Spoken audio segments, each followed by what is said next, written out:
விமானம் பறவையை கண்டான், விமானம் படைத்தான் என்றார் ஒரு திரைக்கவிஞர். பறவையை பார்த்துதான் விமானத்தை கண்டுபிடிச்சாங்க இல்லையா?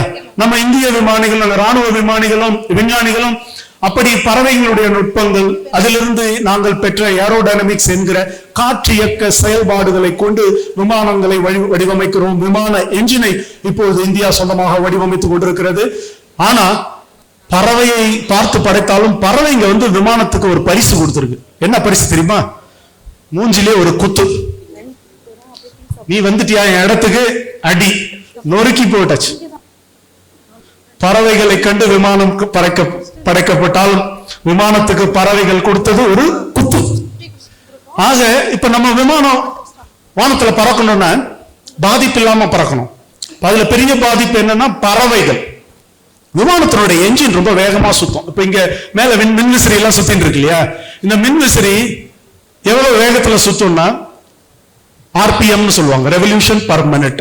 ஒரு நிமிஷத்துக்கு ஒரு 700 சுற்றுகள் சுற்றும். 700 இல்ல 800 சுற்றுகள் சுற்றும் வந்துடும். ஆனா ஒரு போர் விமானத்தினுடைய என்ஜின் ஒரு நிமிஷத்துக்கு எவ்வளவு சுற்றும் தெரியுமா? 20,000 சுற்று, 50,000 சுற்றுகள் என்ஜினை இப்போது நாம் வடிவமைத்துக் கொண்டிருக்கிறோம். ஒரு நிமிடத்துக்கு 1,00,000 சுற்றுகள் சுற்றுகிற என்ஜின் கூட உண்டு. ஆக இப்படி 15,000 20,000 சுற்றுகள் ஒரு நிமிடத்துக்கு சுற்றும் போது முன்னாடி ஏதாவது வந்தா அப்படியே உறிஞ்சிக்கும். ஒரு விமானம் தனக்கு முன்பாக வருகிற எதையும் உறிந்து கொள்ளும். அப்போ ஒரு காகம் வந்தா என்ன பண்ணும்? உறிஞ்சிக்கும். ஒரு பருந்து வந்தா உறிஞ்சிக்கும். அதான் நம்ம என்ஜின் நான் வெஜிடேரியன். பறவைகளை உறிந்து கொள்ளும். அப்போ பறவைகள் உள்ள போன உடனே அந்த பிளேட்ஸ், தமிழ்ல அலகுகள்னு சொல்லலாம், பிளேட்ஸ் பாதிக்கப்பட்டா என்ன நடக்கும்?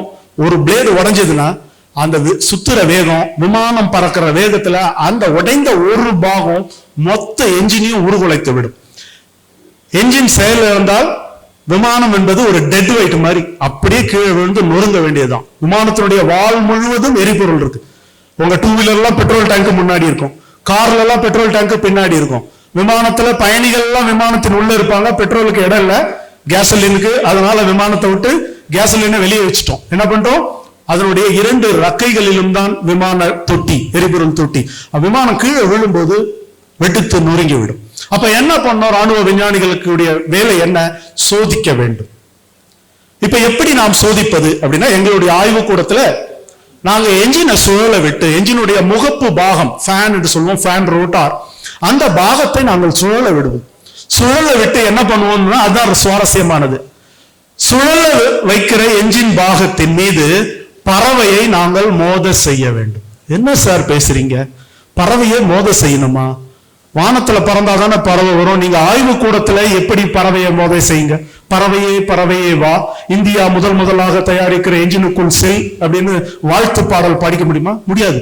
அது ஒரு உயிரை கொல்லக்கூடாது இல்லையா? என்ன பண்ணோம்னா, செயற்கை பறவை, ஆர்டிபிஷியல் பேர்டு பண்ணிருக்கும்.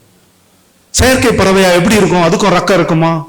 அதுவும் பறந்து போகுமா? ரிமோட் கண்ட்ரோலா? ஒண்ணுமே இல்லை. புரோட்டீன், புரத பொருள், அதை கொண்டு அச்சுல ஒரு சிலிண்டர் மாதிரி, ஒரு உருளை மாதிரி பண்ணியிருப்போம். இப்போ நாங்க இந்தியாவினுடைய துணைக்கண்டத்துல, இந்தியாவினுடைய எங்கெங்க விமான நிலையங்கள்லாம் இருக்கு, அந்த நிலையங்களுக்கு அருகில் வசிக்கிற பறவை இனங்களை பற்றிய ஒரு பட்டியலை தயாரித்தோம்.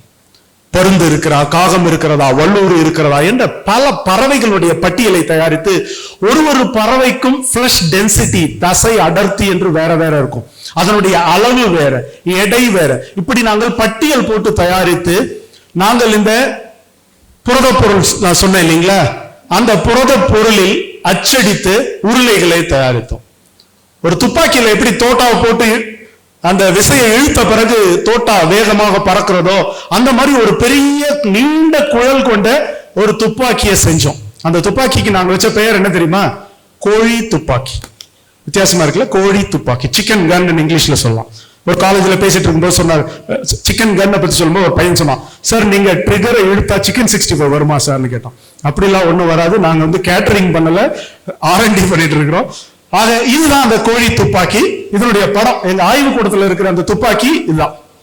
ரொம்ப நீண்ட குழல், இதுல கம்ப்ரஸ்ட் ஏர், அழுத்தப்பட்ட காற்றை வைத்து, நான் சொன்ன இல்லையா தோட்டா மாதிரி நாங்க செஞ்ச ஆர்டிபிஷியல் பேர்ட், செயற்கை பறவை.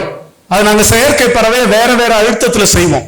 இப்ப நாங்க பண்ற ஒரு பறவை இது கழுகு, அழுத்தம் கம்மியா இருந்ததுன்னா, அடர்த்தி கம்மியா இருந்ததுன்னா இது காகம், இது இப்படி என்று பறவைகளை பிரித்து வைத்து அந்த செயற்கை பறவைகளை இந்த குழாயினுடைய ஒரு முனையில் வைத்து அழுத்தப்பட்ட காற்றை செலுத்துவோம். இந்த குழாய்க்கு முன்னாடி என்ன இருக்கும்னா என்ஜினோட பாகம் சுழன்று கொண்டே இருக்கும்.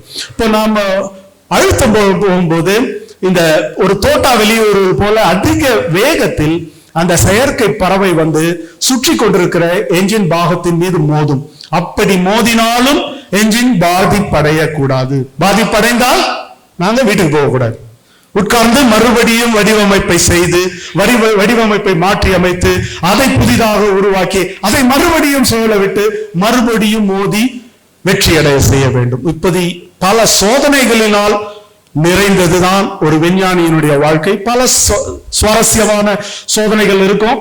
இப்ப நாங்க இந்த மாதிரி என்ஜினை சோதனை பண்ணும்போது மெட்ரோ ட்ரெயின், ஹெலிகாப்டர் தயாரிக்கிற ஆராய்ச்சியில் ஈடுபட்டவர்கள் எங்கிட்ட வந்தாங்க.